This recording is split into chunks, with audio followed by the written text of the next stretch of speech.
Again, by analogy, we often use the mirror to illustrate this point.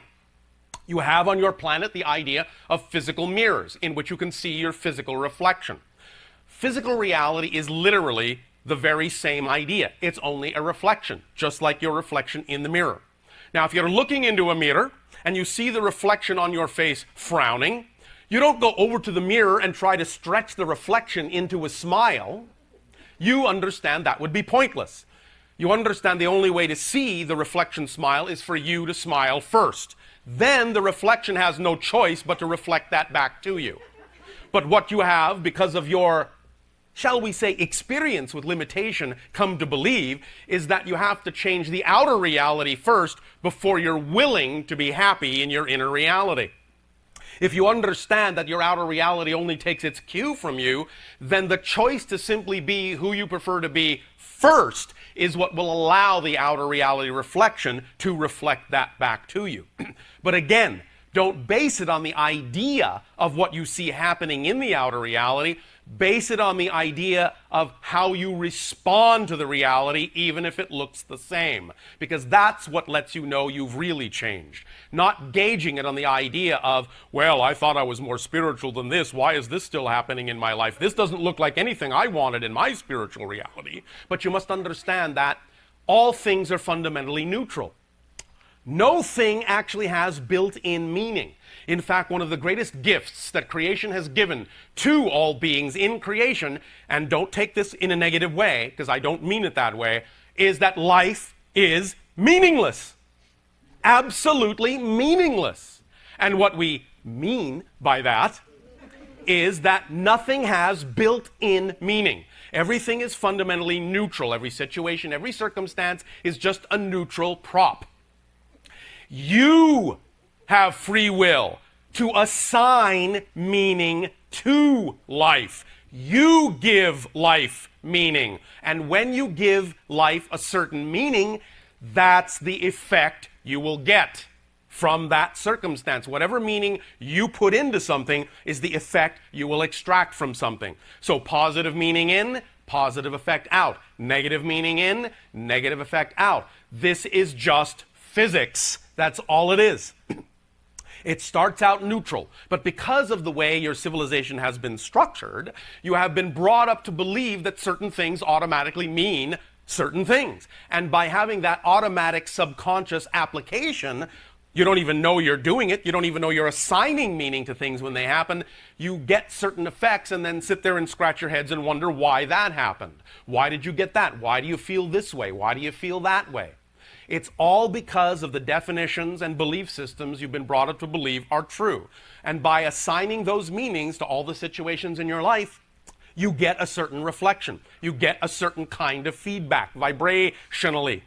So, now is the age upon your planet where you're beginning to wake up to the understanding that you are creating your experience of reality, and that you are beginning to recognize that the way you do that is actually through your definitions of reality. Your belief systems of reality. And getting in touch with what those definitions are and getting in touch with what those belief systems are is what will allow you to truly experience the changes you say you wish to make. Now, again, the idea is that when you truly have changed, it's not about whether the outer reality looks different, because every situation can actually serve double duty. It's about how you respond differently to that will really then allow your reality the best opportunity to reflect to you what it is you prefer, in effect, in energy, in your life. So the idea is not to gauge what's going on in you by what's going on out there in terms of your success, your barometer of success, but to simply choose what you prefer, what state you prefer to be in, and understand that if you apply that point of view to everything that is happening in your life, no matter then what anyone else's intention in those situations might be, the only effect you will get out of your life is a positive one if you've only applied a positive meaning to that situation. That's your ability, your free will to determine utterly and completely. The universe cannot contradict you. When you believe in something, the universe completely supports you. Absolutely always has, absolutely always will. There is never a moment you are not supported. But Bashar, I feel unsupported. Yes, I know. But you see, then, if you have a belief that you cannot be supported, the universe is supporting you in your lack of belief that you can be supported. That's the paradox. That's what you want to get a hold of. That's what you want to focus on, is the power of the paradox in the situation.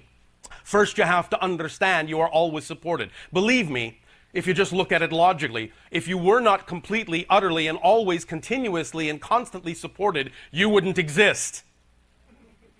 So, if you exist, you're being supported. The question is not, are you being supported? The question is, what are you being supported in? You will always be supported by the universe in your strongest belief, because you have been given free will, and the universe takes its cue from you. Utterly. If you want to believe in lack, I support you in your belief. Have all the lack you want. That's how it works. But if you believe in abundance, the universe will not contradict you. It will support you as easily and effortlessly in the idea of your belief in abundance and creativity and love, as equally as it has supported you in any belief you may have had in the idea of lack and struggle and self-doubt. You see, this is the ultimate paradox. You are unconditionally supported, unconditionally loved, unconditionally. You are so unconditionally loved, you are even allowed to believe you are not unconditionally loved. That's how unconditionally loved you are.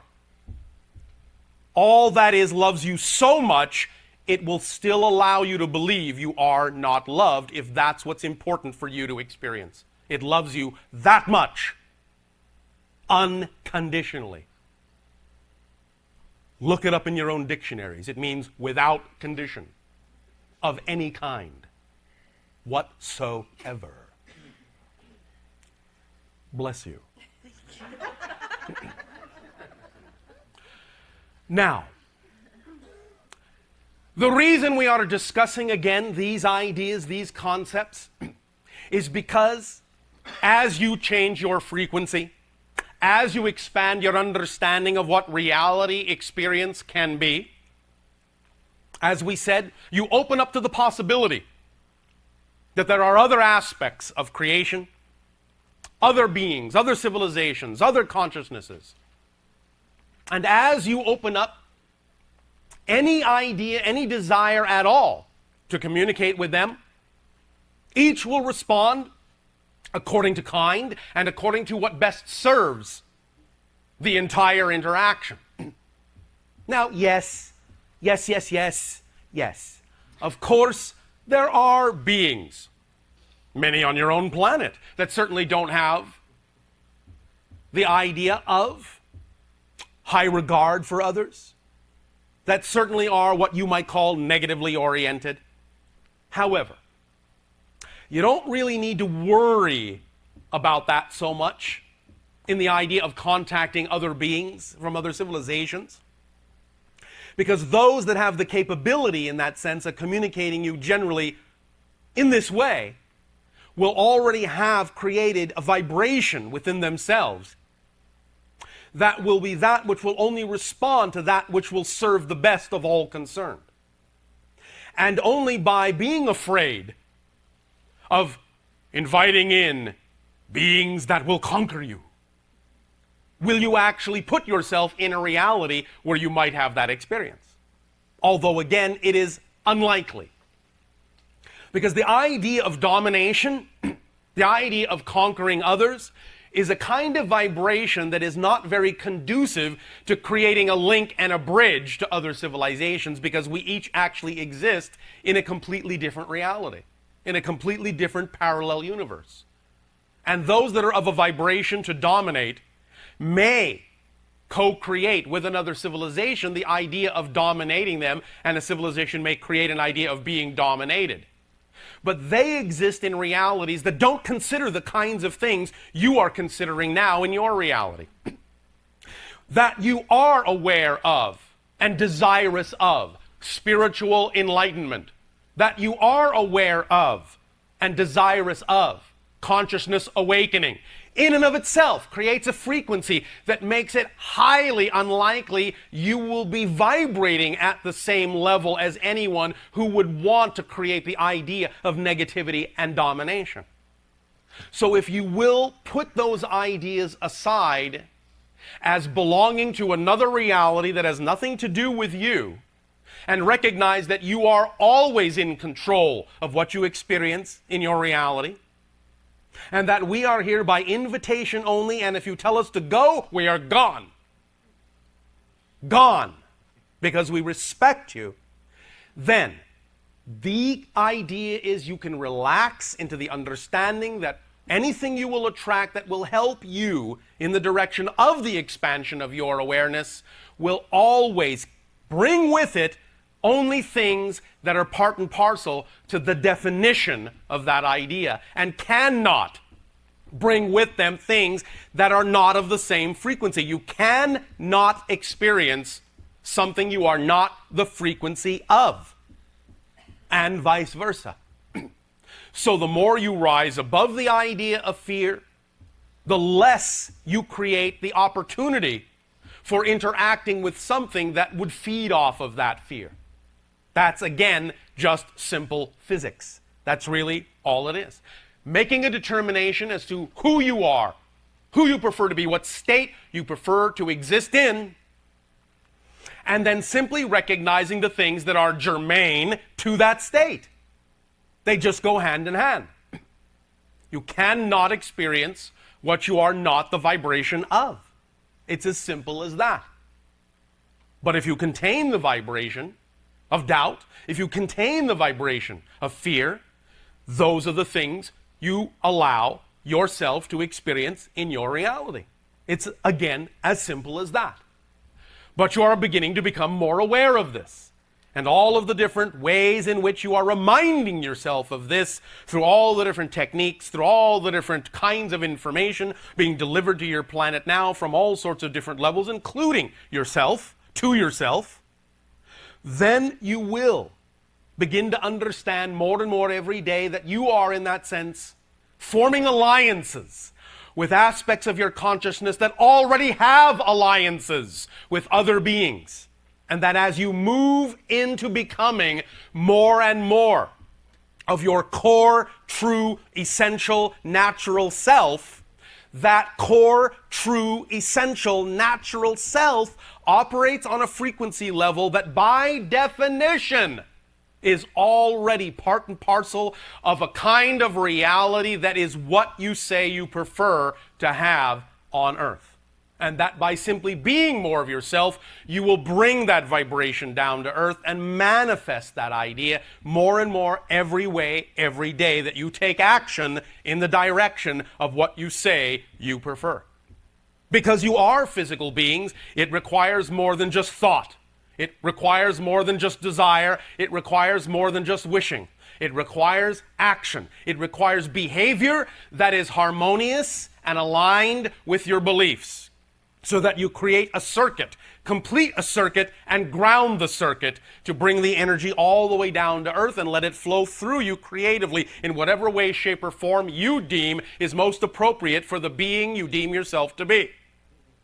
This is why we say it's so important, and why you've heard from so many different sources in your New Age movement, that it's so important to follow your bliss, follow your passion, follow your excitement. You hear this all the time now in your society, but many of you still don't know why that's important. Not really, not mechanically.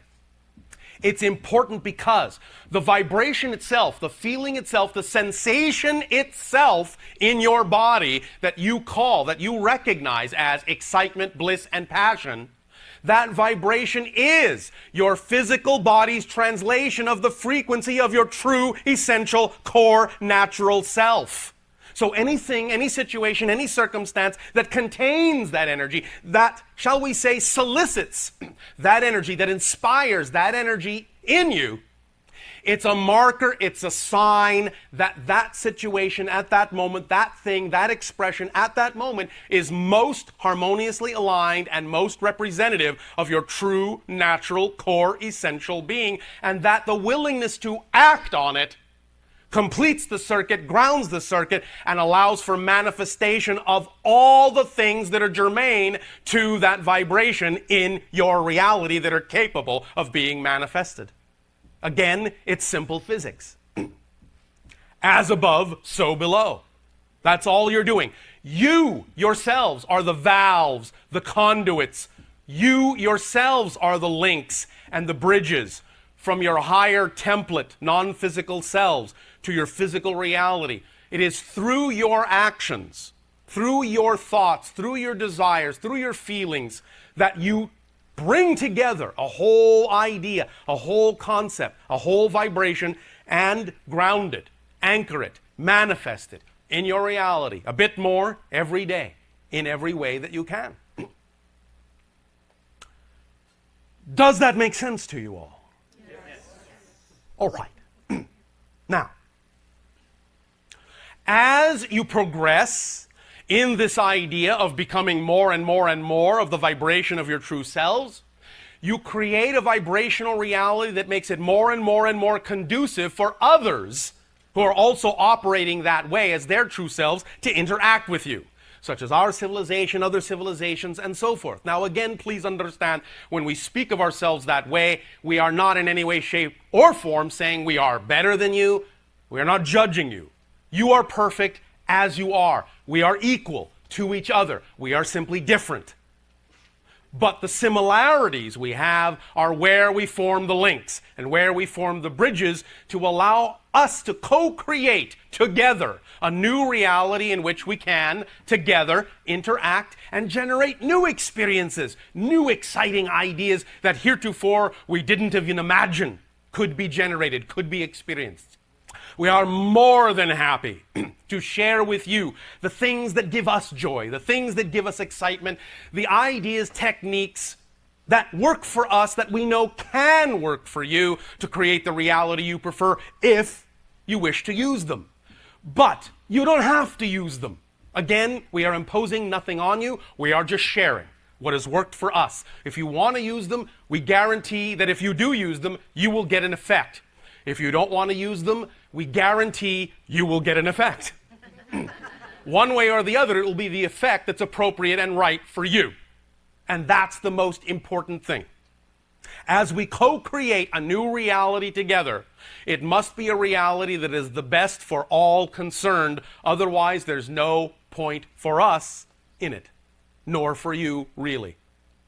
So, as you become more of yourselves, and as we share with you ideas that might assist you in becoming more of yourselves, that process in and of itself will enhance, increase, and accelerate the likelihood of contact in other ways between your civilization and ours and other civilizations within our association of worlds and other beings and other civilizations yet to be discovered. That is really what contact is all about. It is the enhancement in a relationship with each other, of each other, by each other, for each other, to allow both to become more than they were before, more than the sum of the collective parts. And in that sense, add a new experience, so to speak, within all that is, so it experiences itself in yet again a new way, on a new level, from a new perspective. Yes, we understand the paradox that even though everything already exists, you can actually still have a new experience. But again, that's the power of creation itself.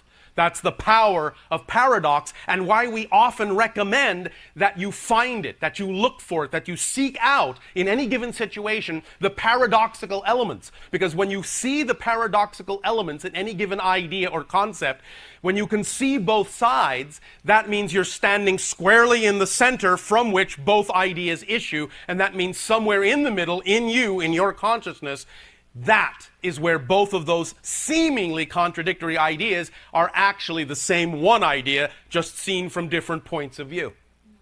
And that's when you truly know you are gathered together in the center of your being. When you're dealing with paradox in your life, you are truly blessed. For you're really standing at the crux of creation, right in the center of the crucible of manifestation, and you can learn to use paradox to your advantage. And we would recommend and suggest highly that you do so. Also, the understanding that as you begin to dissolve your concepts of space and time, you will also experience another kind of phenomenology in your life more and more, and that is something you have labeled synchronicity. Coincidence. Oh, that's just an accidental coincidence. There are no accidents. There are no accidents. Yes, there is randomness, but there are no accidents. There is orchestration on every level. And when you begin to experience either positive or negative synchronicity, as you may define it, the idea is that that shows you, it's a reflection, that shows you everything is connected. And depending upon the kind of vibration you are putting into it, will determine the kind of synchronicity that you get. Synchronicity, in that sense, is your way physically of interpreting the concept that everything is one, that everything is here, that everything is now. It's just being manifested in a kind of space-time way, where you recognize the coming together of things in a meaningful way that illustrates and reflects to you the meaning you have put into those particular props, those particular symbols. And it's being reflected back to you to show you this is what you're in alignment with. This is how good a manifester you are. This is how quickly you can manifest your awareness and experience of your connection to all that is and all the things in your life. Synchronicity is another symptom, if you wish, of expanding awareness. Another symptom, if you wish, of expanding awareness is to actually become more aware of the dark and the negative as well as the positive. Because again, remember, expansion and ascension is the product of integration, not segregation. You don't leave things behind when you advance, when you grow, when you expand, when you ascend. You take everything with you in a new way. And so to do that, you actually have to become more aware of the darkness, equally aware of the darkness as you are of the light. Again, we hear many people in your so-called New Age or spiritual age movement complaining that because they think they are so spiritually advanced, the idea of experiencing in their lives or being aware of negativity should be going away. No, just the opposite. The more aware you become, the more aware you become of everything. And that's the idea of integration, is that you're able to understand how to be aware of everything, but how to, in a relationship with it, become neutral toward it all. So that you can then choose what you prefer without devaluing what you don't. Recognizing that you prefer one thing over another is not a negative judgment. It's an observation, a neutral observation of simply recognizing something that is of a vibration that is more harmoniously aligned with the vibration of your true core essential being. That's a recognition. That's fine. But by judging something to be of lesser value than another thing as a choice is where you actually put the spin on it that actually amplifies the negative energy you say you want to move away from. You actually attract yourself toward it when you judge it. That's actually the meaning of the phrase in your Bible, judge not, lest ye be judged. It doesn't mean you're being judged from outside. It means that as you negatively judge a thing, as you devalue it, you take yourself to the level of the vibration that you are devaluing. Because again, remember, you cannot perceive what you are not the vibration of. And if you are perceiving something as valueless, you have to be in a state of valuelessness in order to experience that feeling about that thing. So you have to be devaluing yourself and put yourself on the same level to call something else as having no value. So when you recognize that that is not the state you prefer to be in, you will unconditionally love all the choices that are available, recognizing them as choices, for that's all they are. All that is does not devalue them. All that is contains darkness and light. It knows that. And it knows that that is part and parcel of being all that is. If you didn't have the darkness, it wouldn't be all that is. It would only be half of what could be. And that's all it would be. But because it is all that is, it contains all that it can, and appreciates and cherishes and supports every single aspect of it. So the idea is to simply recognize that they're all valid choices, and to simply then choose what you prefer without devaluing a choice that you no longer prefer. That's all you have to do, to expand yourself and expand your awareness and create the sensation of ascension and expansion in your lives. Now, again, the idea, the trick, if you will, is how to put what you call the proper spin on these things, which means how to define everything in your life in a way that is harmonious with who you prefer to be. Many times we have shared with you our definitions of things and illustrated how diametrically opposed they are to the definitions that you have harbored about certain things in your reality that generate the kinds of experiences you have. But it is all about how you define a thing that allows you to determine how to experience that thing. So again, for example, in the idea that yes, we all recognize, as we said at the beginning of this transmission, that you and your planet have chosen to come up through vast amounts of experiential limitation, vast amounts of what you would call dark energy or negative energy. All well and good. And we've talked about the idea of recognizing that the choice to do that is actually an illustration of how strong you are as a spirit. So that's one positive way to look at it. But also, you can look at it this way. The idea now is that many of you may be saying, well, we're seeing now in this so-called new age of awareness, even more and more negative things coming up, more and more violence on the planet, more and more dichotomy and polarity on the planet. Yes. Because you're at the end of the age of the cycle of limitation, you don't have much time left in which to experience those things. You have to hurry up and get them all out on the table, get them out of your system, bring everything up to the surface so it's all transparent, so you can clearly see exactly what everyone believes, positive and negative, and make a determination for yourself what you want to choose. Nothing hidden any longer. Nothing hidden at all. The people that hate you and say so. And try to kill you. And say they enjoy doing it. And now you have an opportunity to simply recognize they have made a choice based on their beliefs, based on their definitions, and you can allow yourself to give value to the fact that their soul is learning from that experience, or will at some point learn from that experience. And you can simply recognize now it as a vibration that may not be your preference, and that can aid and assist you in making determinations as to how to relate to your world in a different way and change yourselves in such a manner that will really, truly allow you to experience a different world. And here's the secret. It's not because the way you change will change others around you. It's because there are, and here it comes, pay attention, already existing an infinite number of parallel Earths, each of a different vibration, representative of a different reality. And the vibration you change to will determine which Earth you experience that already contains the people that are already germane to that vibration. The people around you may seem to change, but that's an illusion of continuity, or they may not seem to change. The point is that eventually you will no longer interact with them, no longer experience them. You will wonder where they went. They may take themselves out in a variety of ways. They may do so by appearing to die. They may do so by simply disappearing from your life, and you never really know what happened to them.